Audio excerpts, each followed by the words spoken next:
Ah, you gotta love today's modern women, don't you?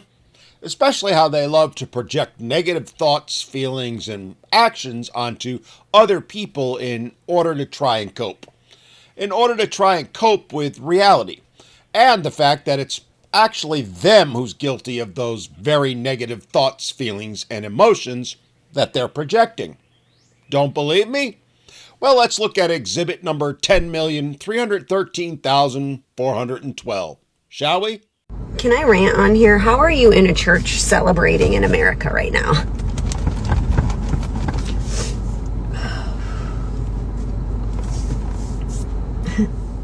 Oh my! How dare they?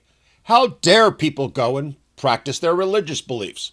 Well, let's be honest, one set of religious beliefs, because we all know women wouldn't dare attack certain other ones, especially one in particular. But I digress. In this case, this lovely young lady is upset. Upset that people are off practicing their God given rights when she thinks that instead they should be focused on one thing and one thing only: women's issues. And in this particular case, the fact that 1 in 4 women in the U.S. are on antidepressants. I mean, I thought they were all happy, but. And she's upset. I mean, how dare they? Don't they know women are the primary thing, the only thing that matters? Don't they know that 100% of the focus of the world should be placed on women and their issues, to the point that doing or thinking anything other than about women's issues is somehow evil? Yet that's exactly what she's saying here. And it begs the question, why should those people care?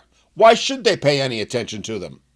Why should anyone care about women's issues when women themselves have proven time and again, and beyond any doubt, that they don't care about anyone else's issues but their own? This video and the literally millions of others like it are another beautiful example of how today's women think. How they think they're the prize, the only prize, and how they think to hell with anyone or anything else but them. It's also a beautiful example of how toxic their mindset is, and how it's a completely and utterly double standard and reeks of hypocrisy. Because while today's women are having full meltdowns and putting them on the internet for all to see, they're doing so while committing the very thing they're claiming the others are doing. Take a moment to ask yourself, when was the last time you saw one of these women giving even a scintilla of caring about men or men's issues?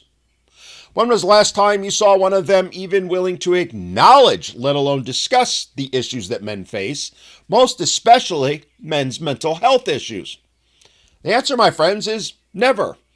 Because not only don't they do that now, they never have and probably never will. Why?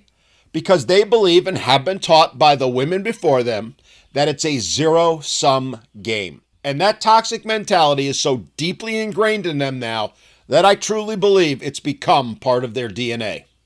A DNA that says any acknowledgement or caring about issues other than those of women inherently takes away from women, hurts them, demeans them.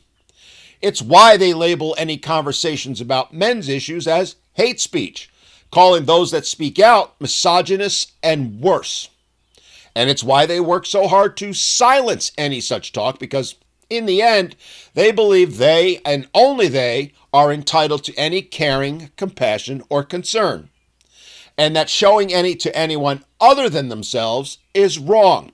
In fact, as I said, hateful towards women. And they do that all while denying that they're doing those very things to men and men's issues.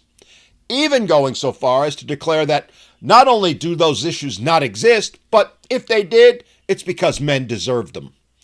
It's that famous, the world is full of toxic masculinity, but there's no such thing as toxic femininity mindset that so many of them spew. Which actually, in the end, proves its existence. Again, it also shows the double standards and hypocrisy that today's modern women live by, which is why they attack those of us who do speak out on men's issues so vociferously, because they simply cannot and will not allow any discussion on men's issues, because to them, it somehow takes away from them, women, and their issues as a whole. As I said, it's a zero-sum game to today's modern women. But it goes even further than that. Because not only do they not allow discussion or taking action on men's issues, they openly and gleefully mock them. Again, I ask you, how many times have you seen women joyfully making videos mocking the so-called men's loneliness epidemic, one that doesn't even exist? How many times have they hurled that famous slur they all love to hurl at men, claiming that they're incels, and laughing at them because they think women have supposedly rejected those men? How many times have women openly ridiculed men and their issues? You know, like this one. So apparently there's a male loneliness epidemic right now. Aww. Is this the consequences of your own actions? Wait, I'm sorry. We're addressing men's issues, so this is a serious matter. Ladies, I hate to break it to you, but men see those videos and they realize that that woman isn't the exception. She's the rule. She's all of you, whether you like it or not. And you having the audacity to cry when men are seeing these videos by the millions every single day and saying to themselves, well, okay then, I guess we know where we stand. So I guess we should give women's issues the very same lack of caring and compassion that they're giving ours. Well, that mindset you have is astounding. Yes, it's sad, tragic even, but the fault doesn't lie with men or those going to church. No, ladies, the fault lies with yourselves. Now look, I actually agree with this young lady on one thing. The fact that a quarter of today's modern American women are on antidepressants is a tragedy. I truly believe it's something that needs to be talked about and looked into. Though the fact of the matter is, much of the issue largely lies at the feet of women themselves. Lies at the feet of the feminist cult that has taught them that wallowing in misery and rejecting men is somehow a good thing. It's something that makes them feel, as they love to say, strong and independent. Only for those women to end up alone, bitter, wondering what happened. Wondering where is that happiness they promised me if I just joined them all in their hatred of men. But again, I digress. Today's women have lost the plot. They run around screaming, crying, and carrying on because people are devoting their lives to things other than making them happy, making women in general happy.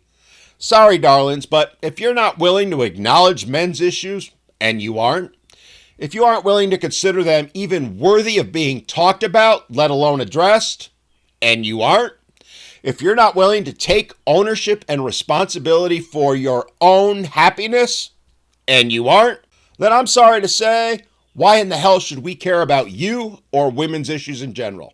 Why should we show you any empathy or consideration or any other caring or concern about your issues when women don't do the same in return? Why should we care about you and women's issues in general when women have made it abundantly clear that not only do they not care about men's issues, but think they're something to be mocked, ridiculed, and made fun of? Why should we care when women today are saying that men even having issues is that famous phrase they love to throw around, toxic masculinity? I mean, how dare men have feelings and emotions? That is not allowed. Ladies, you're now reaping what you've sown, and the roots are in deep. You're getting the very equality that you've been demanding from men for decades now. You're getting treated in the very same way that you've treated men, and now suddenly you think that's a problem. You don't think it's fair, don't think it's right, and you're crying and whining about it all over the internet. Which again, as I've mentioned earlier, is a perfect illustration of just how full of hypocrisy and double standards today's women are. As I said, I do think it's sad that so many American women are depressed. It really is a tragedy. And yes, something needs to be done about it. But that something starts with women taking some accountability, taking some responsibility for their actions, words, and deeds instead of projecting them onto others. It starts with women acknowledging that it isn't always about gender, that mental health isn't a men's or women's issue, it's a human one. It starts with women acknowledging that men have struggles. It starts with them admitting that men are human beings, ones worthy of having their struggles acknowledged. something they will not do right now. But as we all know, things aren't going to change. It's never going to happen. It hasn't for years, and it isn't going to be happening anytime soon. That is the reality of it all. Today's women have proven they simply do not care about men, not in any way, shape, or form. And men are now saying, well, if that's the case, why in the hell should we care about you and your issues? And it's why, as more and more women are finding out, men are walking away, leaving women to end up alone, unwanted, and uncared about. And it's why those women are going to end up in the same boat, the one they've placed men in for decades. Ladies, y'all wanted equality. Well, now you got it.